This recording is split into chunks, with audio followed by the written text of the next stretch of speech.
تو اب نبی علیہ الصلوۃ والسلام کے دو بڑے نام مشہور ہیں، محمد صلی اللہ علیہ وآلہ وسلم، احمد صلی اللہ علیہ وآلہ وسلم۔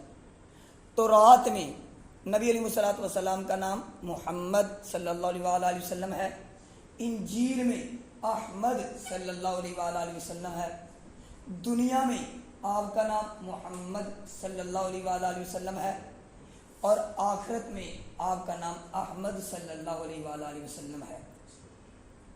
اب آپ کو چند اسم محمد صلی اللہ علیہ وآلہ وسلم کے فضائل و برکات بتاؤ کہ نبی علیہ الصلوۃ والسلام کے نام مبارک کے فضائل اور مناقب کیا ہیں۔ آپ علیہ الصلوۃ والسلام نے ارشاد فرمایا، جس کے ہاں 3 بیٹے ہوں اور ان میں سے کسی کا نام بھی محمد صلی اللہ علیہ وآلہ وسلم یا احمد صلی اللہ علیہ وآلہ وسلم نہ رکھے، اس نے میرے ساتھ برا سلوک کیا۔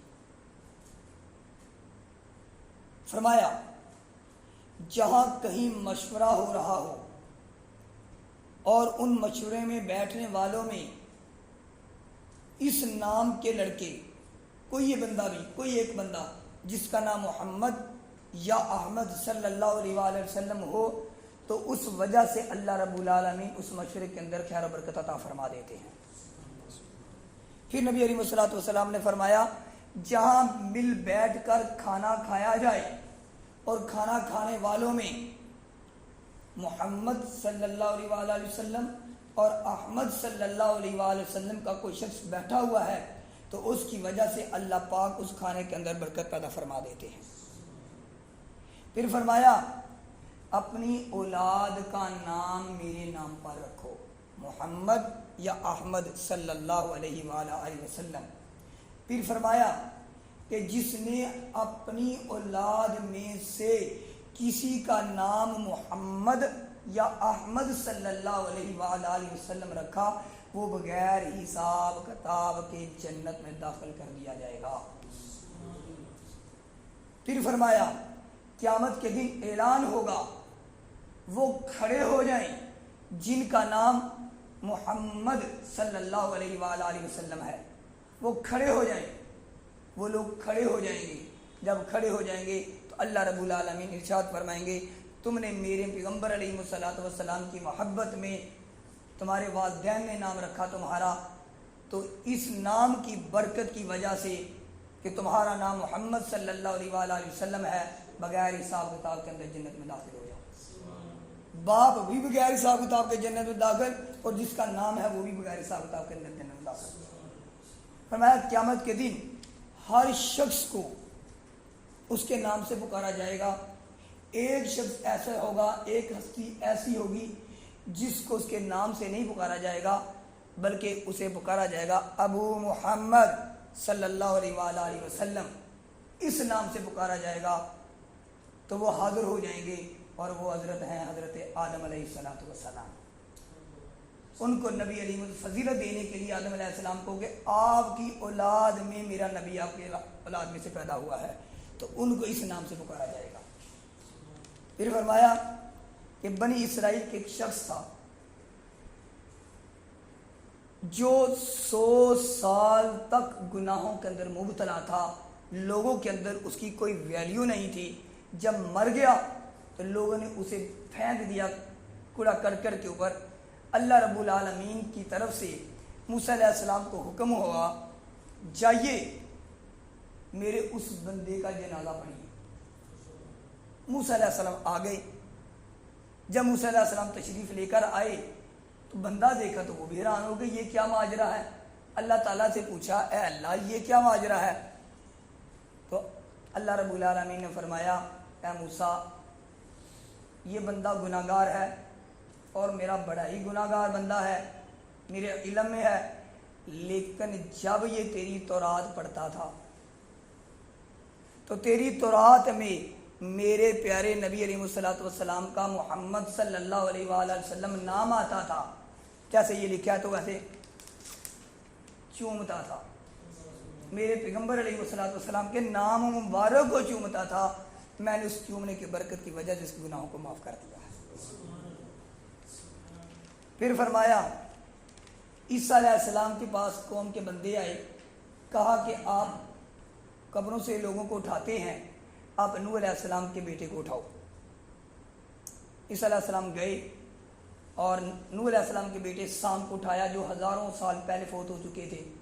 جب آواز دی کن بِإِذْنِ اللہ، وہ اٹھ کے کھڑے ہو گئے، باہر آ گئے، تو ان کی بال مبارک داڑھی کے سفید ہو گئے۔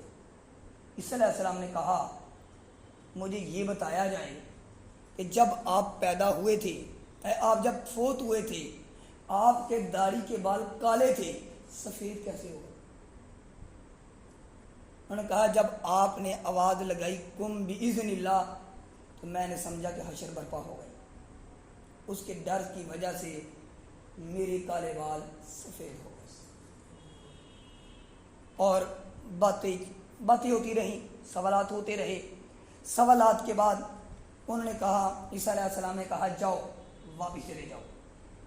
جب واپس جانے لگے تو انہوں نے رونا شروع کر دیا۔ انہوں نے کہا یہ کیا وجہ ہے، آپ نے رونا شروع کیوں کر دیا، ایسی کیا بات ہوئی، آپ تو پہلی اس دنیا سے رخصت ہو چکے ہیں۔ انہوں نے کہا ایسی کوئی بات نہیں ہے، بات یہ ہے جب میں اس دنیا سے رخصت ہوا تھا، میری روح کو نکالا جا رہا تھا، اس کی کڑوا پن جو ضرور نکالتے ہوئے جو کڑوا پن پیدا ہوا تھا، ابھی تک اس کا ذائقہ باقی ہے، وہ ابھی تک ختم نہیں ہوا۔ تو آپ نے جب پکارا قم بِإِذْنِ اللہ تو میں اٹھا، وہ کرواڑ ختم ہوئی، وہ ڈر اگلا حشر کا برپا ہو گیا۔ اب آپ نے دوبارہ کہا کہ چلے جاؤ، اب میری روح کو دوبارہ نکالا جائے گا، تو اب مجھے وہ کرواہٹ دوبارہ محسوس کرنی پڑ جائے گی، اتنی سخت کرواہٹ ہے، وہ محسوس کرنی پڑ جائے گی۔ یہ بخاری شریف کے حدیث کا مفہوم بتا رہا ہوں۔ اور اس پر یہ علماء ہمارے فقہاء کرام یہ بیان کرتے ہیں، ساتھ یہ بیان کرتے ہوئے کہ شاید بخاری شریف کے اندر یہ ساتھ ذکر لکھا ہوا ہے کہ جب یہ تھا پہلی امتوں کے لوگوں کے حساب سے، فرمایا کہ جب مسلمان کو دفن کیا جائے گا، اور جب مسلمان کو دفن کیا جائے گا تو اس کے بعد سوالات جوابات کا سلسلہ شروع ہوگا، اللہ تعالیٰ کے بارے میں پوچھا جائے گا، اسلام کے بارے میں پوچھا جائے گا، سارے معاملات۔ اس کے بعد نبی علیہ الصلوۃ والسلام کی زیارت مبارکہ کروائی جائے گی، اور پوچھا جائے گا کہ ان کے بارے میں تیرا کیا خیال ہے۔ تو کہتے ہیں جب ہر ایک کا سوال پوچھا جائے گا تو وہ ایک ہی لفظ کہے گا، من ربو کا، ربی اللہ، ما دینو کا، دینی اسلام۔ لیکن جب نبی علیہ الصلوۃ والسلام کا نام مبارک آئے گا، آپ کے بارے میں پوچھا جائے گا، تو وہ کہتے ہیں 3 بار کہے گا ھذا محمد ھذا محمد ھذا محمد صلی اللہ علیہ وآلہ وسلم، یہ 3 دفعہ کہے گا۔ بخاری شریف کے حوالے سے ذکر کر رہا ہوں۔ تو اب علماء فقہ اس پر بات کرتے ہیں وہ 3 بار کیوں کہے گا، کہ وہ جب پہلی دفعہ نبی علیہ الصلوۃ والسلام کا نام مبارک لے گا تو موت کی وجہ سے، روح قبض کرنے کی وجہ سے جو اس کے اندر کرواہٹ پیدا ہوئی تھی، جو سامنے کا بتایا کہ کرواہٹ ابھی تک باقی ہے، 1000 سال پہلے سے ابھی تک باقی ہے، تو یہ مسلمان نبی علیہ الصلوۃ والسلام کا یہ امتی جب نبی علیہ الصلوۃ والسلام کو دیکھ کر آپ علیہ الصلوۃ والسلام کا نام مبارک لے گا تو نام مبارک کی مٹھاس اتنی ہوگی کہ اس کے اندر سے کرواہٹ ختم کر دی جائے گی، اور اس کرواہٹ کے ختم ہونے پر اس کو وہ مٹھاس محسوس ہوگی، تو نبی علیہ الصلوۃ والسلام کا بار بار وہ نام لے گا تاکہ وہ اندر مٹھاس پیدا ہو جائے۔ تو یہ نبی علیہ الصلوۃ والسلام کے نام میں مبارک کے یہ فضائل ہیں۔ تو ہمیں چاہیے کہ ہم اپنے بیٹے کا نام نبی علیہ الصلوۃ والسلام کے بیٹوں کے ساتھ رکھیں۔ آپ نے اپنی کنیت سے منع فرمایا ہے۔ اور ایک روایت جو ہم حدیث بخاری سے روایت کرتے ہیں کہ جب نبی علیہ الصلوۃ والسلام پیدا ہوئے، ابو لہب کے حوالے سے کہ جب وہ پیدا ہوئے تو انہوں نے انگلی کا اشارہ کیا تھا اور اپنے غلام لونڈی جس نے خبر دی تھی کہ آپ کا بھتیجا پیدا ہوا، سویبہ نے آزاد کر دیا تھا، لیکن وہ جنت میں نہیں جا سکا۔ اور بخاری شریف کی روایت کے مطابق کیا ہے کہ وہ کہتے ہیں کہ حضرت عباس رضی اللہ تعالیٰ عنہ نے خواب دیکھا، تو انہوں نے دیکھا کہ ابو لہب تیرے ساتھ کیا بنا؟ اس نے کہا جب سے تم سے آزاد ہوا ہوں بڑی تکلیف میں کوئی دن چین نہیں دیکھا، لیکن 2 شنبہ کو سوموار والے دن کبھی کبھی جب میں نے سویبہ کو آزاد کیا تھا اس انگلی کے برابر پانی پلا لیا جاتا ہے۔ اور دوسری روایت میں یہ ہے کہ اس رات کو، یہ 2 روایات ہیں، ایک بخاری شریف کی ایک فتح الباری کی۔ جو پہلی روایت تھی وہ بخاری شریف کی تھی، اب جو ذکر کر رہا ہوں خواب دیکھنے والے حضرت عباس ہی ہیں دونوں میں۔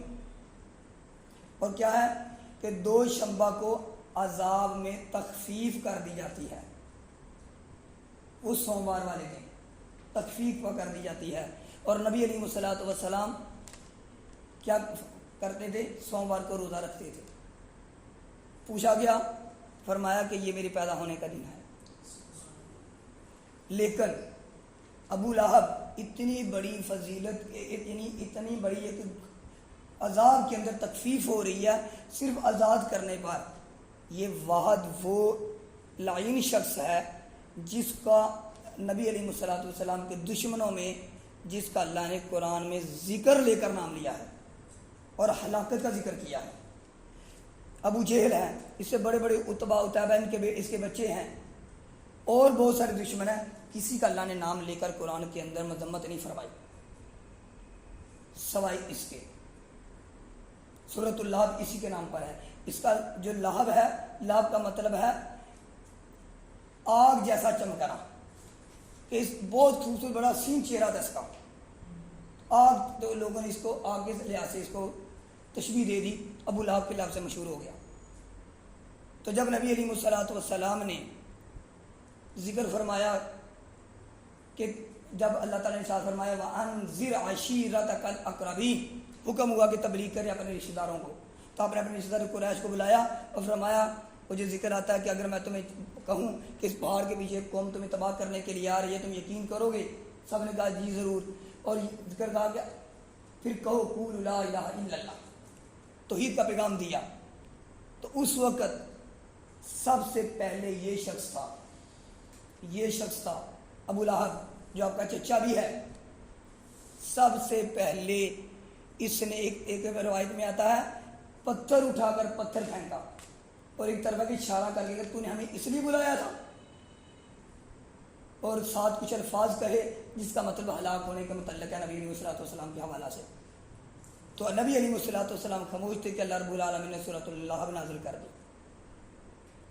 اور اس کے اندر ایک بیوی کا ذکر بھی ہے جو ام جمیل ہے، اور ام جمیل حضرت ابو سفیان رضی اللہ تعالیٰ عنہ کی بہن ہے، اور یہ اپنے اس خامد سے زیادہ نبی علیہ الصلوۃ والسلام کی دشمن تھی۔ اور تفسیر ابن کثیر کے اندر یہ پورا واقعہ لکھا ہے، اتنی سخت سزا دی جاتی ہے، اللہ تعالیٰ کو بہت سخت غصہ آیا۔ کیوں؟ کہ میلاد النبی صلی اللہ علیہ وآلہ وسلم کے ساتھ مقصد میلاد النبی صلی اللہ علیہ وسلم کو یاد رکھنا ہے۔ جہاں نبی علیہ الصلوۃ والسلام جا کر میلاد النبی علیہ الصلوۃ والسلام کے مقصد کو بیان فرماتے تھے، تو کہا جاتا ہے، ایک تفسیر ابن کثیر میں بھی لکھا ہے اور کتابوں کے اندر بھی لکھا ہے، والنہایہ کے اندر بھی یہ لکھا کہ جب آپ بیان فرما دیتے، بیان سارا کرنے کے بعد آپ فارغ ہوتے، تو ایک شخص پیچھے کھڑا ہوتا تو وہ کہتا یہ تو جھوٹا آدمی ہے، اس کی بات نہ سننا۔ تو ایک شخص بتاتے ہیں کہ میں نے لوگوں سے پوچھا، یہ جو خوبصورت لڑکا گھوڑے پر کھڑا تھا، بندہ بوڑھا ہو چکا، اس جوان کے متعلق کہتا تھا کہ یہ جھوٹا ہے، اتنی اچھی باتیں بتا رہا ہے، یہ کون ہے؟ لوگوں نے کہا یہ انہی کا چاچا ابو لہب ہے۔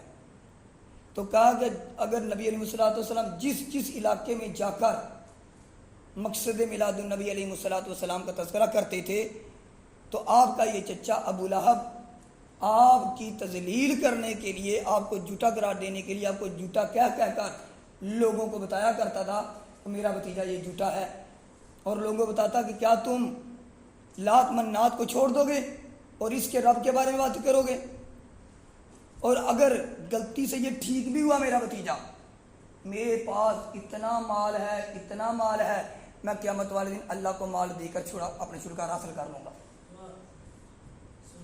تو اللہ رب العالمین نے اس کے مال پر جو تبت یدا ابی لہب وتب ما اغنا عنہ مالہ وما کسب، سوچ تیرا مال تیرے کام نہیں آئے گا. اتنا کچھ کرنے کے بعد بھی تو جہاں ہم میلاد النبی صلی اللہ علیہ وآلہ وسلم کا تذکرہ کرتے ہیں وہاں ہم مقصد میلاد النبی علیہ الصلوۃ والسلام کو کبھی نہ بھولیں، جس کے لیے نبی علیہ الصلوۃ والسلام اس دنیا میں جلوہ افروز ہوئے. اور مقصد میلاد النبی علیہ الصلوۃ والسلام کے 5 حقوق ہیں جو ہمیں ادا کرنے ہیں. یہی ہیں 5 حقوق ہیں. پہلا حق ہے کہ ایمان ہو ہمارا نبی علیہ الصلوۃ والسلام کی ذات اقدس پر. دوسرا، نبی علیہ الصلوۃ والسلام کا ادب ہو ہمارے دل کے اندر عملاً بھی، اور نبی علیہ الصلوۃ والسلام کی محبت ہو. چوتھا، نبی علیہ الصلوۃ والسلام کی اطاعت ہو. اور 5واں، نبی علیہ الصلوۃ والسلام پر کثرت سے درود و سلام پڑھا جائے. اللہ ہم سب کو عمل کرنے کی توفیق عطا فرمائے.